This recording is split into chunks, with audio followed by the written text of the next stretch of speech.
we spoke on about electric bills and why these electricity bills are so high and what's happened the past 2 months and what we can also do to reduce that. And today's subject, we're talking about how 66% of Americans are living paycheck to paycheck and what that actually means and how that affects us as a whole when we talk about the economy, when we talk about America.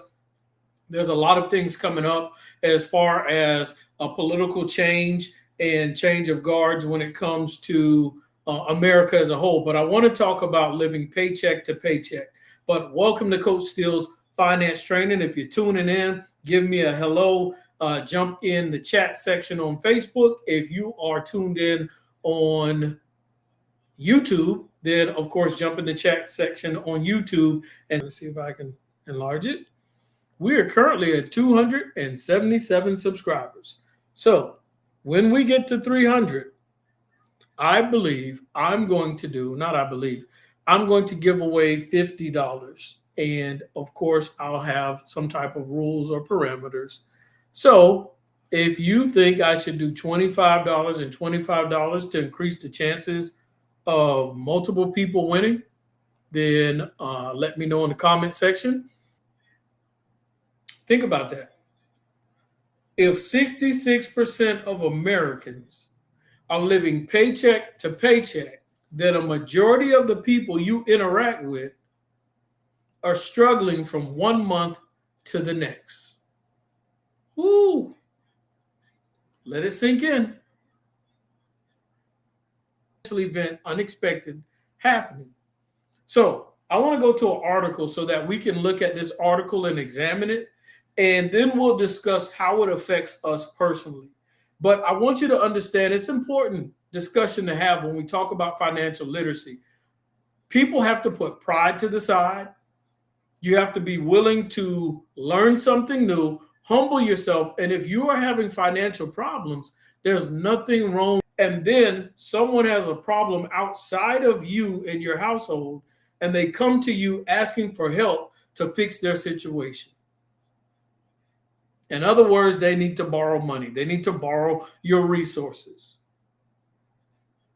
Now, if you're in a financially healthy situation, they're going to expect you naturally to just give them whatever it is they need. But what if you're a part of that 66% that is living paycheck to paycheck yourself? We really have to examine this because there's a lot of people living paycheck to paycheck, but then there's a lot of people they're living, I would call paycheck, and keep in mind, not picking on anybody, not pointing the finger. I just want us to understand paycheck to paycheck statistics. 66.2% of Americans report struggling between paydays. Then how are a majority of the females able to put money away for retirement? Think about it. 72% paycheck to paycheck. That leaves 28% with a little money left over. Now, if you watch any of my previous videos, I talk about the statistics of how a lot of females are not prepared. Majority of women are not prepared for retirement.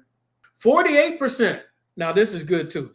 I want y'all to listen to this. It says 48% of people earning $100,000 or more annually and 36% earning $200K or more reported living paycheck to paycheck. Guess what? It isn't about how much money you make that dictates whether or not you're going to live paycheck to paycheck.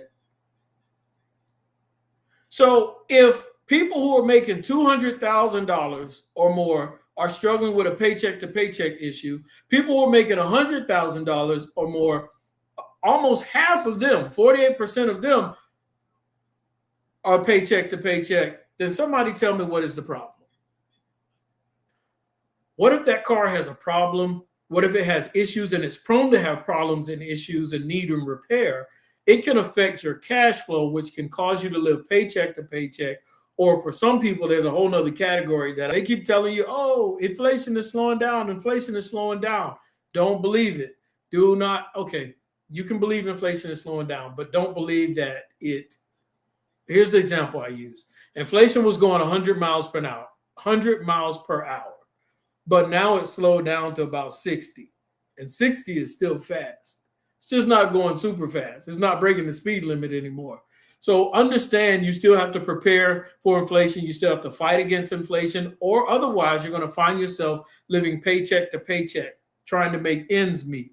Interest rates are slowly coming back down, and they will. And then a lot of people will decide to refinance. And then when they decide to refinance, the banks are going to make a lot of money off of everyone because you're going to pay those closing costs and all that other stuff, those fees, and the banks make more money. So banks make money when the interest rates go up, and banks make money when the interest rates go down. And people refinance when the rates go back down because they want to reduce their mortgage payment. So they're trying to make adjustments to reduce their mortgage payment so they'll have more cash flow at the end of the month. But then if they raise your property taxes or insurance, then that mortgage payment can still increase. So you have to come up with a better solution than just that. And of course, if you're interested, reach out to me and I'll give you another solution on how to get rid of that mortgage in potentially 5 to 7 years. And so I've done it myself. So I'm not just talking about something that I haven't done myself. Now, personally, I was able to pay off my mortgage in 3 years and 7 months. And so if you're interested, reach out to me and I'll give you more information on that. But we are a group of people that they can't even make it paycheck to paycheck. They don't have enough money left over at the end of the month. So they have to go find a credit card. And when they have to go find a credit card, now that credit card is helping compensate for the cash flow or the income they don't have at the end of every month. Think about it.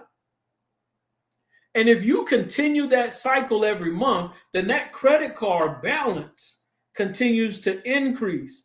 And now you're paying interest on things you had to pay for a month, 2 months ago, 3 months ago. I talked about it yesterday. Some people are paying interest on their electricity bill because they had to swipe the credit card to pay for the electric bill. They haven't paid the balance off on the credit card, and now you're paying interest on the electricity you used back in August. Well, it's August now. August 1st, July, June, May, April.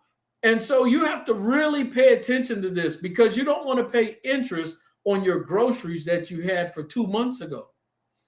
Women, if you're tuning in and you're listening, you, your aunts, your sisters, your cousins, everybody who's tuning in, young men, if you have mothers, if you have sisters, aunts, female cousins, women are more likely to be living paycheck to paycheck than men.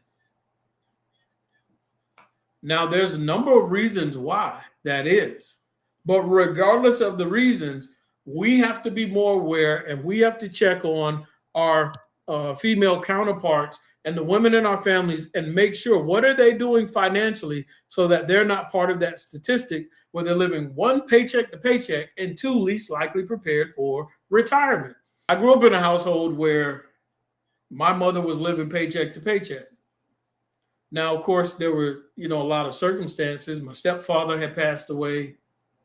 My mother was raising 7 kids. 2 of them biologically weren't hers. They were her nieces. But when my mother's sister passed away, which is my aunt, when she passed away, she decided to raise her children.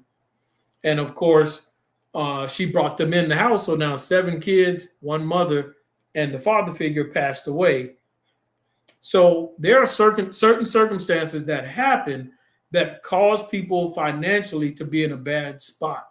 Now, there's a lot of things that we can do to prevent that from happening. Have enough. How did that affect the children, or how did that affect you as a child? You may have been someone who got bullied or picked on because you didn't have name brand clothes, name brand shoes, or your parents had a car that they used to call either a hoopty or a lemon, whatever the case may be. And think about it. A child is being picked on because of circumstances that are completely out of their control.